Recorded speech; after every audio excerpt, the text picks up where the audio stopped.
భూభారతి చట్టాన్ని 69 లక్షల తెలంగాణ రైతాంగ కుటుంబాలకు అంకితం చేయడానికి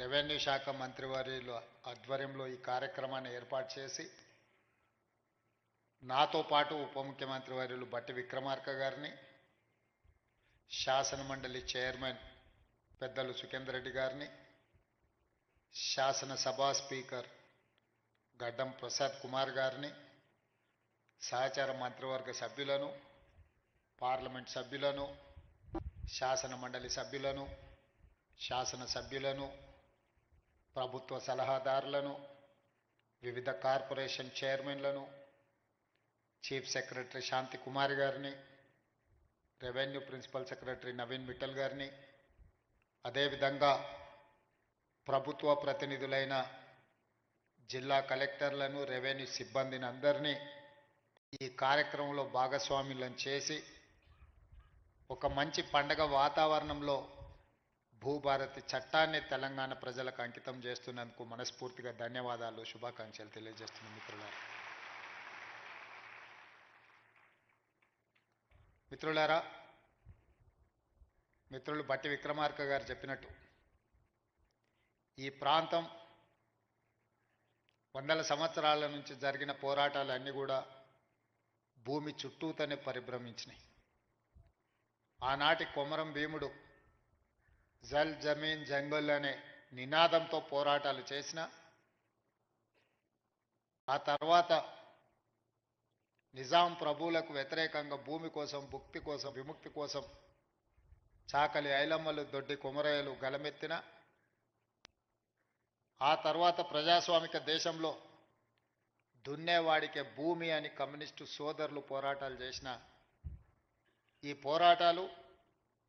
ఈ పోరాటంలో అమరులైన ప్రతి ఒక్కరూ భూమితో తమకు ఉన్న అనుబంధాన్ని ఆధారంగా చేసుకొని చేసిన పోరాటాలు. ఆ పోరాటాల నుంచి పుట్టుకొచ్చిన రెవెన్యూ చట్టాలు ప్రజల యొక్క సమస్యల్ని శాశ్వతంగా పరిష్కరించే దిశగా ఉండాలి అని చెప్పి ఆనాడు కాంగ్రెస్ ప్రభుత్వం, శ్రీమతి ఇందిరాగాంధీ గారు భావించారు. భూమి అనే చర్చ ఎప్పుడొచ్చినా బూరుగుల రామకృష్ణారావు గారు కావచ్చు, పివి నరసింహారావు గారు కావచ్చు, శ్రీమతి ఇందిరాగాంధీ గారి నేతృత్వంలో జరిగిన భూసేకరణ ఒకనాడు వేలాది ఎకరాలు జమీందారులు, జాగీర్దారులు, భూస్వాముల దగ్గర ఉన్న భూములను అగ్రికల్చర్ సీలింగ్ యాక్ట్ తీసుకొచ్చి భూ పరిమితి చట్టాలు తెచ్చి వాళ్ళ దగ్గరున్న లక్షలాది ఎకరాలను ప్రభుత్వం వాళ్ళ నుంచి తీసుకొని దళితులకు, గిరిజనులకు, ఆదివాసీలకు, బలహీన వర్గాలకు ఆత్మగౌరవం తెచ్చే భూ కేటాయింపులు కాంగ్రెస్ ప్రభుత్వం, శ్రీమతి ఇందిరాగాంధీ గారు చేపట్టారు. అదేవిధంగా వారసత్వంగా వచ్చిన భూములు కావచ్చు, తమ శ్రమతో కొనుగోలు చేసిన భూములు కావచ్చు, అటవీ భూమి హక్కుల చట్టం ప్రకారం ఆదివాసీలకు ఇచ్చిన పోడు భూముల పట్టాలు కావచ్చు, ఈ అన్ని భూముల యొక్క హక్కులను రెవెన్యూ శాఖ భద్రంగా పొందుపరిచి వాళ్ళ హక్కులను ఆనాడు పటేల్ పట్వారీ వ్యవస్థలో గ్రామాలలో పట్వారీలు భూముల వివరాలను నమోదు చేసేవాళ్ళు. పట్వారీలు నమోదులు చేసిన భూముల వివరాలు పటేల్ పట్వారీ వ్యవస్థ రద్దు కావడంతో గ్రామాలలో ఉండే రెవెన్యూ రికార్డులన్నీ కూడా మండల కేంద్రాలకు, మండల వ్యవస్థ వచ్చిన తర్వాత మండలాలకు తరలిపోయినాయి. భూమికి సంబంధించి ప్రభుత్వం ఆ తర్వాత తీసుకొచ్చిన పరిణామాలలో విఆర్ఓ, విఆర్ఏలను తీసుకొచ్చి ప్రభుత్వ అధికారులుగా, ప్రభుత్వ ప్రతినిధులుగా గ్రామాలలో ఉండే భూముల యొక్క సమాచారాన్ని సేకరించి మండల కేంద్రాలలో మండల రెవెన్యూ ఆఫీసర్సు లేదా తహసీల్దార్ దగ్గర భద్రపరిచారు.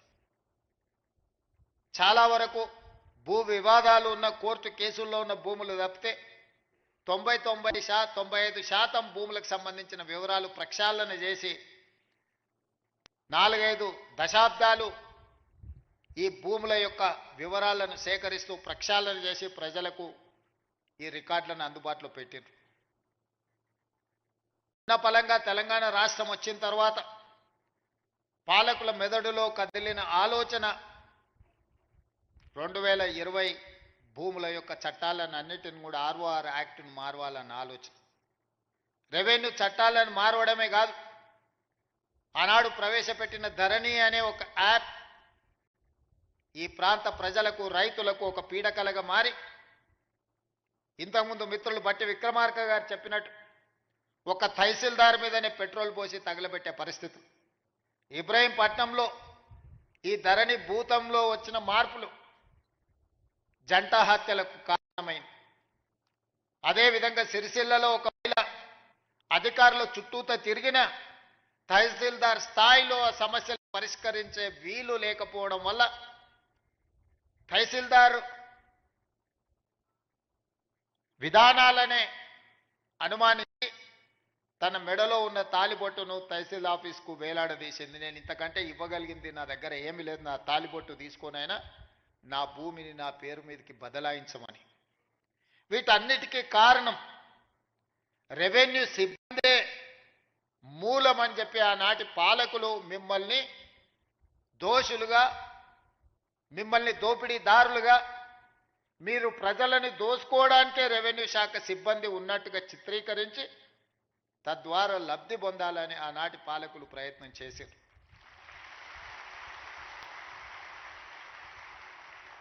ఇక్కడున్న రెవెన్యూ సిబ్బందిని, తెలంగాణ రైతాంగాన్ని నేను అడుగుతున్నా.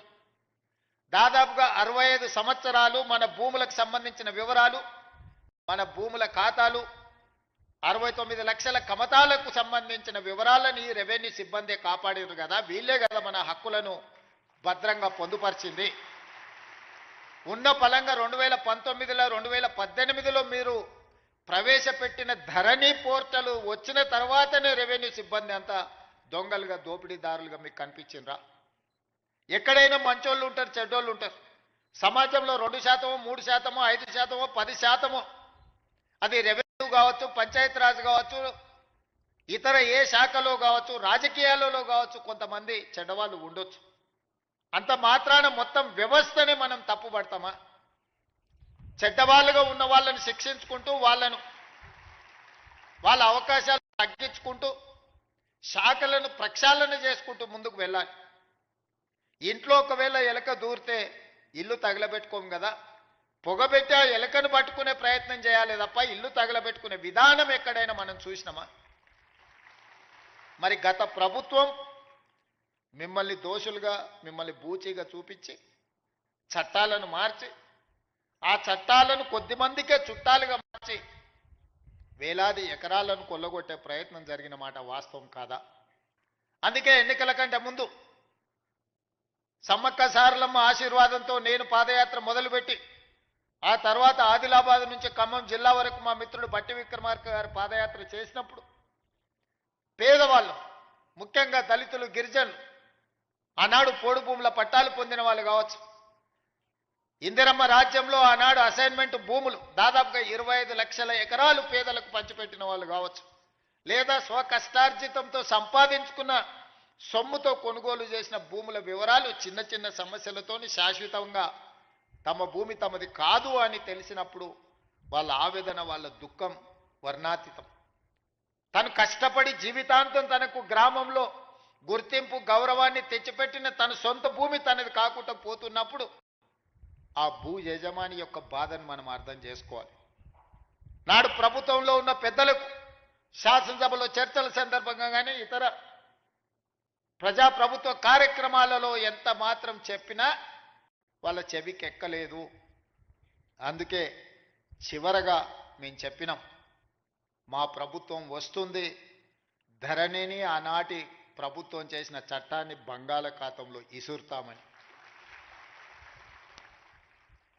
వాళ్ళు చేసింది తప్పు, దాన్ని బంగాళాఖాతంలో విసరడం పెద్ద విషయం కాదు.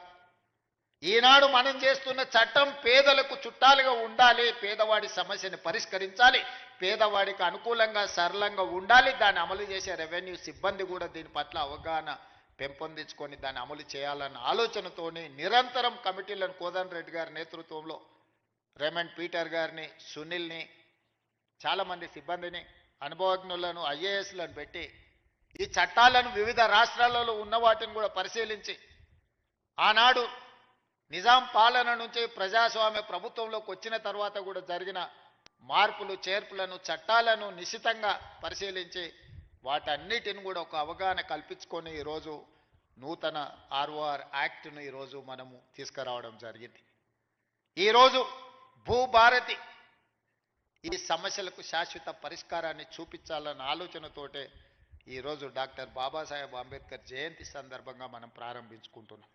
దీనికి సంబంధించి వివిధ సందర్భాలలో ప్రజలను సంప్రదించి ప్రజాభిప్రాయాన్ని సేకరించి ప్రజల నుంచి వచ్చిన సమాచారాన్ని క్రోడీకరించి ఈరోజు చట్టాలను తయారు చేసి ఈ చట్టాలు ప్రజలకి శాశ్వత పరిష్కారాన్ని చూపించాలన్న ఆలోచనతో మా ప్రభుత్వం ఈరోజు ప్రజలకు అంకితం చేస్తున్నది.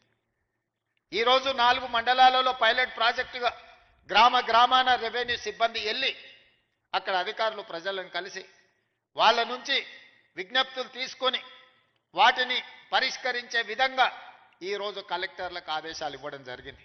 మొదటి విడతగా పైలట్ ప్రాజెక్ట్ కింద 4 మండలాలతో కార్యక్రమాన్ని చేపట్టి తద్వారా మనకు వచ్చిన ఫీడ్బ్యాక్ను తీసుకొని ప్రతి జిల్లాలో కలెక్టర్ ఒక్కొక్క మండలాన్ని మళ్ళీ ఆ తర్వాత తీసుకొని ఆ మండలాలలో కూడా ఈ కార్యక్రమాలను చేపట్టి ప్రజల నుంచి సమాచారం తీసుకున్న తర్వాత అన్ని మండలాలల్లో ఈరోజు కలెక్టర్లకు స్పష్టంగా ఆదేశాలు ఇచ్చిన ప్రతి మండలంలో రెవెన్యూ అవగాహన సదస్సులు పెట్టడమే కాకుండా ప్రతి గ్రామంలో రెవెన్యూ సదస్సులను నిర్వహించి రైతుల నుంచి సమస్యలను తెలుసుకొని విజ్ఞప్తులను తీసుకొని వాటిని శాశ్వతంగా పరిష్కరించి వివాదం లేని తెలంగాణగా వివాదరహిత భూ విధానాన్ని తెలంగాణలో తీసుకురావాలన్న ఆలోచనతోని మా ప్రభుత్వం ఒక సంకల్పంతో ముందుకు వెళ్తుంది.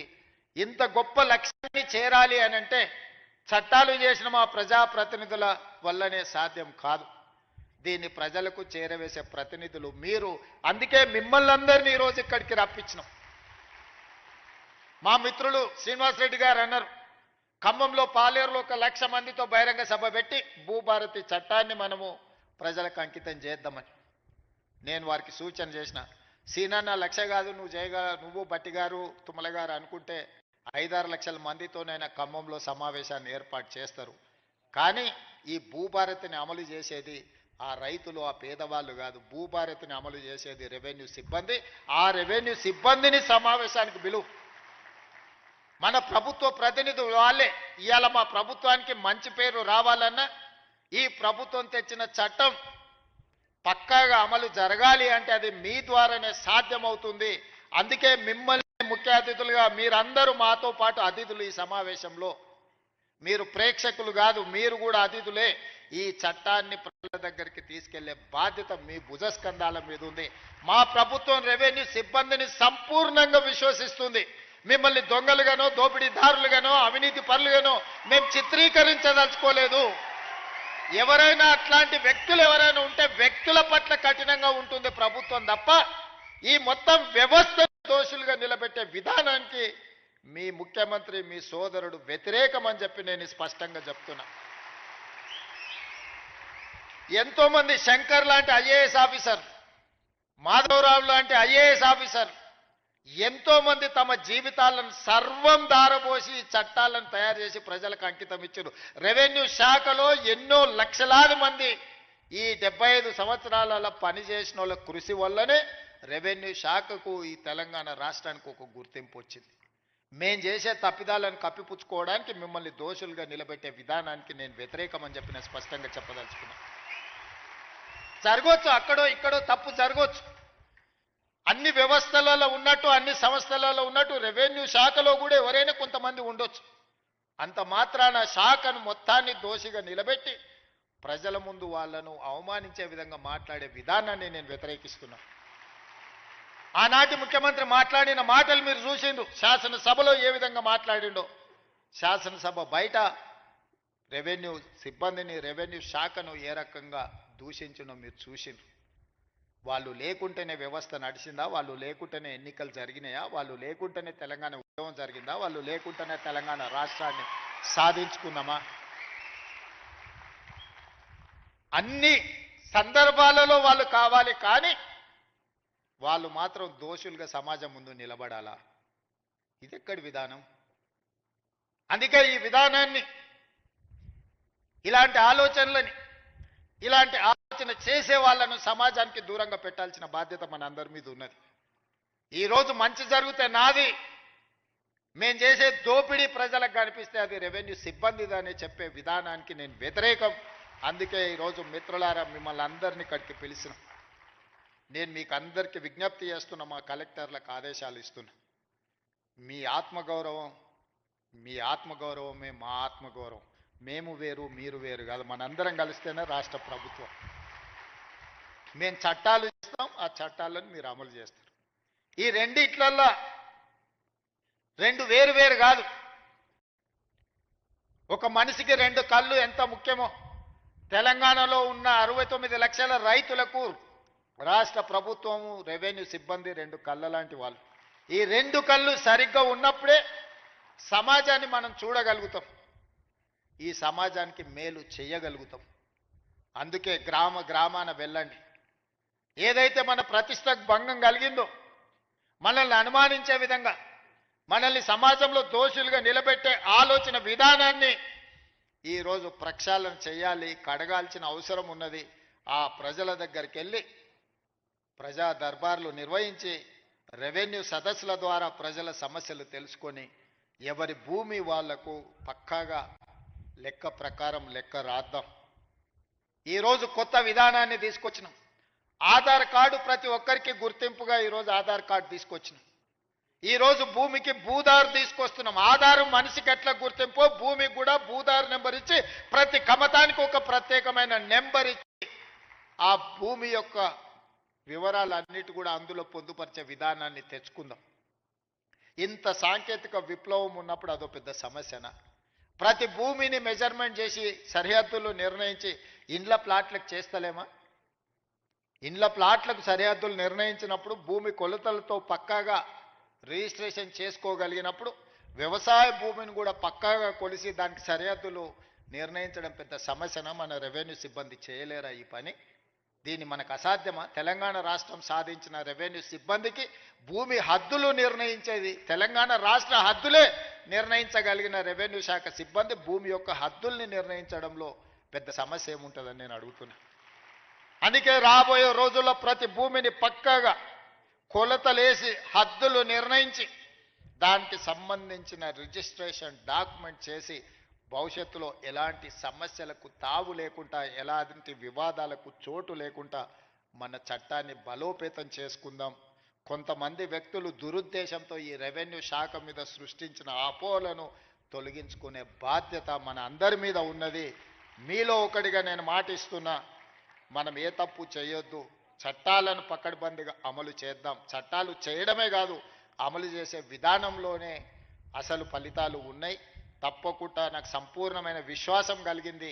ఇక్కడున్న సిబ్బందే కాదు, దాదాపుగా రైతు వేదికలలో కొన్ని వేలాది లక్షలాది మంది రైతులు చూస్తున్నారు గ్రామాలల్లో. మళ్ళీ మనం ఏ గ్రామానికి వెళ్ళినా మనకు వాళ్ళు ఇంత భోజనం పెట్టి ఆ ఊరిలో ఉండే సమస్య చెప్పుకునే విధంగా మనల్ని రెవెన్యూ సిబ్బందిని, రైతు బాంధవులు వచ్చిండ్రు మా సమస్యను పరిష్కరిస్తానని మనల్ని గౌరవించే విధంగా ఈరోజు మనం చర్యలు చేపట్టాలని, ఇంత ఆలస్యమైన, ఇంత ఎదురు చూసి ఈ చట్టాన్ని ఈరోజు మీరు తీసుకెళ్తున్నారు. ఈ సందేశాన్ని గ్రామాలకు తీసుకెళ్ళండి. నేను కలెక్టర్లకు కూడా స్పష్టమైన ఆదేశాలు ఇస్తున్న, ప్రతి మండలంలో మీరు పర్యటించవలసిందే, రెవెన్యూ సిబ్బందిని వాళ్ళ సహకారాన్ని తీసుకోవాల్సిందే. వాళ్ళందరూ కూడా గ్రామీణ స్థాయిలో, క్షేత్ర స్థాయిలో అనుభవం ఉన్నవాళ్ళు, అవగాహన ఉన్నవాళ్ళు, వాళ్ళందరితో కూడా సహకారం తీసుకొని ఈ చట్టాన్ని అమలు చేయవలసిందిగా కోరుకుంటూ మీ అందరి దగ్గర సెలవు తీసుకుంటున్న. ధన్యవాదాలు మిత్రులారా.